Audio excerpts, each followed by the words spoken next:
여러분, 이 이미지를 한번 보십시오. 거대한 기계 거인이 눈을 뜨고 있습니다. 리플을 이보다 더 잘 표현한 그림은 없을 것 같네요. 많은 분들이 리플하면 무엇을 떠올리시나요?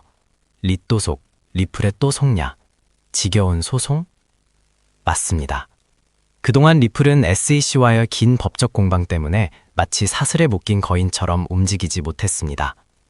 하지만 2025년 상황은 달라졌습니다. 리플은 단순한 알트코인 중 하나가 아닙니다.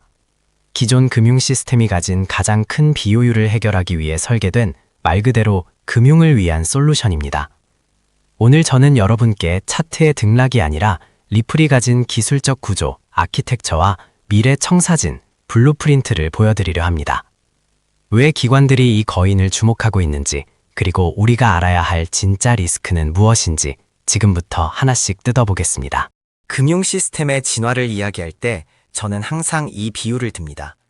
국제 송금은 국제 팩스와 같다. 우리가 지금 쓰고 있는 스위프트 시스템은 사실상 1970년대 기술입니다. 여러분이 미국으로 돈을 보내면 그 돈이 비행기 타고 가는 게 아닙니다. 은행끼리 이만큼 보냈다고 팩스 보내고 장부 확인하는 과정입니다.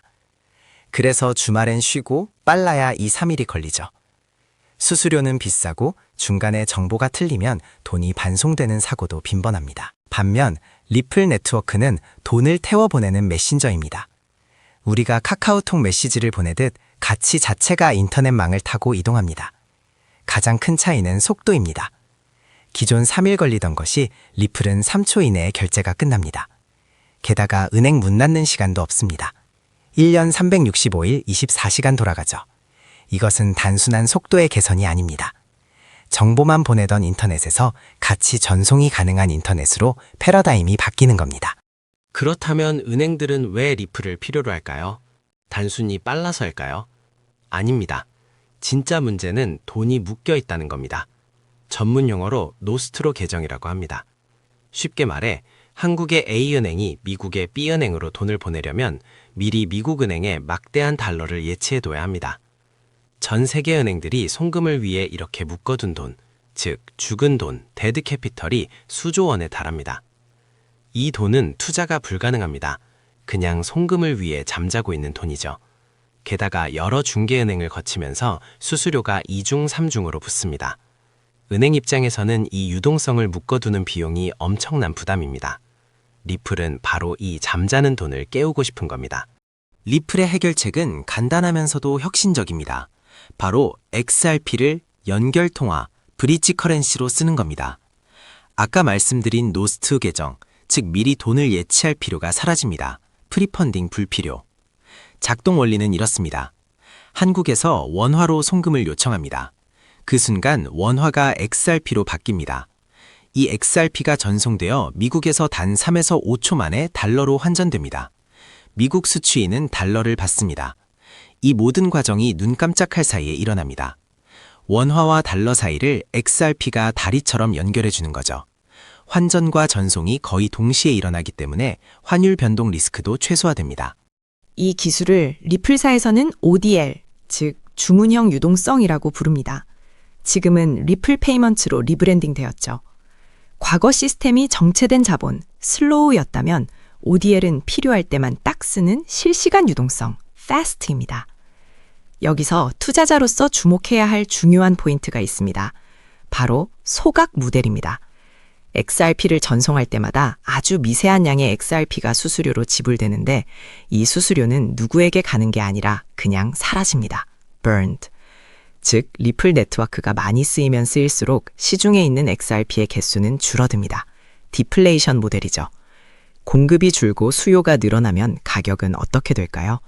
이것이 리플 장기 투자자들이 기대하는 가격 상승의 메커니즘 중 하나입니다. 리플은 송금 원툴 아니냐 하시는 분들, 이제 생각을 바꾸셔야 합니다.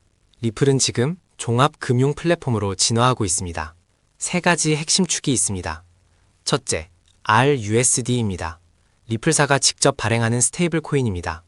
변동성이 큰 XRP 대신 가치가 고정된 스테이블 코인을 통해 결제 안정성을 높이겠다는 거죠.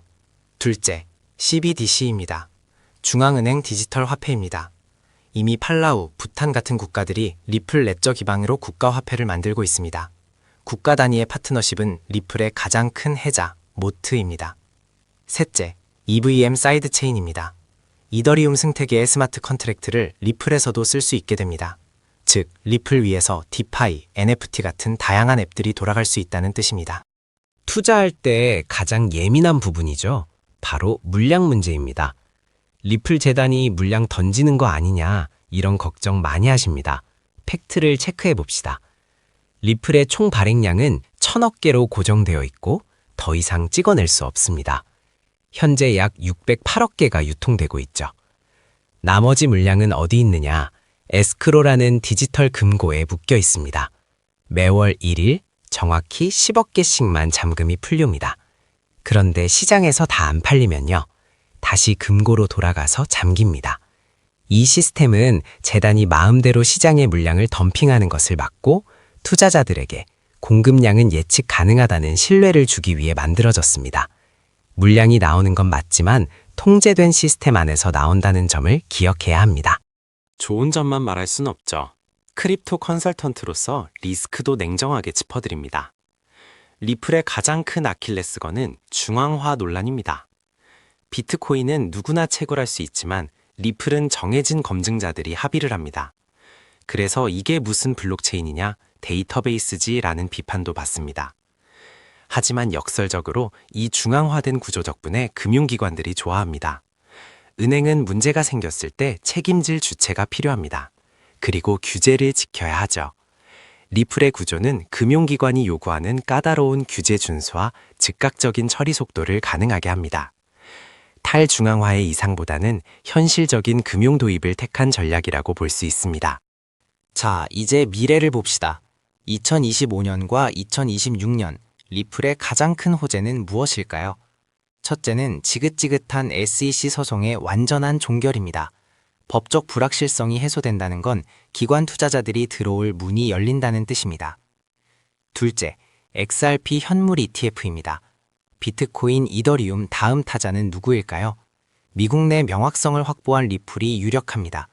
그레이스 스케일 같은 메이저 자산운용사가 포트폴리오에 리플을 다시 편입하거나 ETF 신청을 준비하는 움직임은 강력한 시그널입니다. ETF가 승인된다면 주식시장에 거대한 자금이 리플로 흘러들어오게 됩니다. 결론을 내리겠습니다. 리플, XRP는 단순한 코인이 아닙니다. 2017년의 광풍과 2020년 이후의 규제 위기를 모두 견뎌낸 생존자입니다. 지금 리플은 미국이 주도하는 차세대 금융 시스템, CBDC, 스테이블 코인 등의 핵심 파트너로 자리 잡고 있습니다. 단기적인 가격 10%, 20% 변동에 일희일비하지 마십시오. 전통 금융, 레거시 파이낸스와 블록체인이 결합하는 거대한 인프라의 변화를 보셔야 합니다. 거인은 이제 족쇄를 풀고 달릴 준비를 마쳤습니다. 여러분의 포트폴리오에 이 거인을 태울지 말지, 이제 판단은 여러분의 몫입니다. 마지막으로 리플의 핵심 데이터를 한 장으로 정리해드립니다. 역할, 브릿지 통화 및 레이어 1 블록체인. 속도, 건당 3에서 5초. 비용, 0.2원 미만. 수수료 소각. 기술, ODL, 에스크로, EVM 사이드 체인. 오늘 영상이 도움이 되셨다면 구독과 좋아요 부탁드립니다. 리플에 대한 여러분의 생각을 댓글로 남겨주세요. 감사합니다.